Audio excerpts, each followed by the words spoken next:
ভেঙে ফেলা হবে যুব ভারতী ক্রীড়াঙ্গনের সামনের বিশাল মূর্তি। এই মূর্তিটা একটা লোগো দেওয়া মূর্তি এবং বিদঘুটে একটা মূর্তি, একটা কাটা পা আর তার উপর একটা ফুটবল। এই মূর্তির পরিবর্তন করা হবে, ঠিক এমনটাই জানালেন রাজ্যের নতুন ক্রীড়ামন্ত্রী নিশীথ প্রামাণিক। তৃণমূলের সরকারের আমলে 2017 সালে অনূর্ধ্ব-17 বিশ্বকাপের আগে মূর্তি তৈরি হয়েছিল, যে মূর্তি পা থেকে কোমর পর্যন্ত এবং তার উপরে ফুটবল। তবে রাজ্যের নতুন সরকার আসার পর ক্রীড়া দপ্তরের মন্ত্রী নিশীথ প্রামাণিক জানালেন, সল্টলেক স্টেডিয়ামের বাইরে এই কাটা পা এবং তার উপর ফুটবলের যে মূর্তি রয়েছে তা ভেঙে পরিবর্তন করা হবে।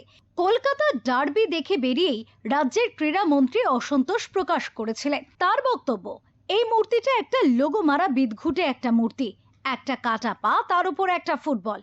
আমার তো মনে হয় এই মূর্তিটা লাগানোর পর থেকেই বিগত যে সরকার তাদের খারাপ দিন আসা শুরু হয়ে গিয়েছে। তারপর মেসি কাণ্ড ঘটলো, সরকার চলে গেল।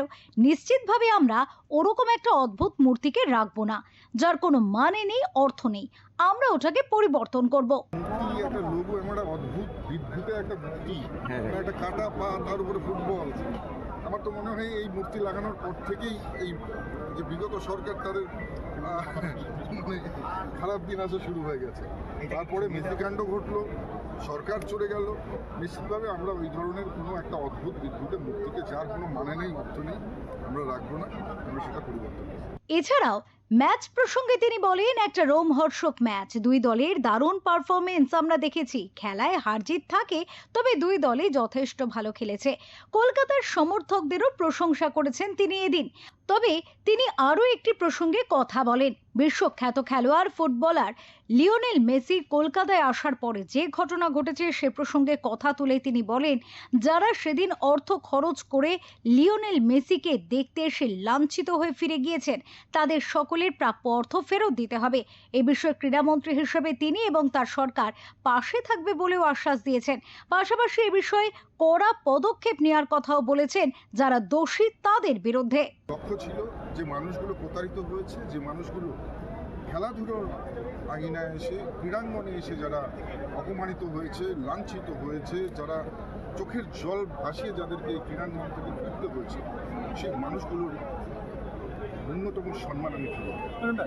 এবং যে কারণে আমি প্রতিজ্ঞাবদ্ধ হয়েছি যে মেসি ফাইল অলরেডি আমরা সেটা তদন্ত চলছে, সেই ফাইলের স্টাডি চলছে এবং নিশ্চিতভাবে এর পেছনে যারা কালপিট রয়েছে তাদেরকে যেমন খুঁজে বের করা হবে, ঠিক একই রকমভাবে আমরা যে এজেন্সি প্রোগ্রাম করেছে তাদেরকে বলেছি যে যে কোনো প্রকারেই হোক, যারা কষ্টার্জিত অর্থ খরচ করে মেসিকে দেখতে এসেছিলেন এবং যাদের অপমানিত হয়ে, চূড়ান্ত অপমানিত হয়ে ফিরতে হয়েছে, তাদের প্রত্যেকের কষ্টার্জিত অর্থ ফেরত দিতে হবে। আমরা কিন্তু এজেন্সিকে খুব সাফ ভাষায় আমরা জানিয়েছি। তার জন্য যদি কোনো সহযোগিতা প্রয়োজন, পশ্চিমবঙ্গের ক্রীড়া মন্ত্রণালয় তাদের পাশে থাকবে, পশ্চিমবঙ্গের নিশ্চিতভাবে পশ্চিমবঙ্গ সরকার পাশে থাকবে। বাংলায় ফুটবলের জনপ্রিয়তা আরও বাড়বে বলেও আশা প্রকাশ করেন রাজ্যের নব ক্রীড়া মন্ত্রী। ব্যুরো রিপোর্ট, ওঙ্কার বাংলা।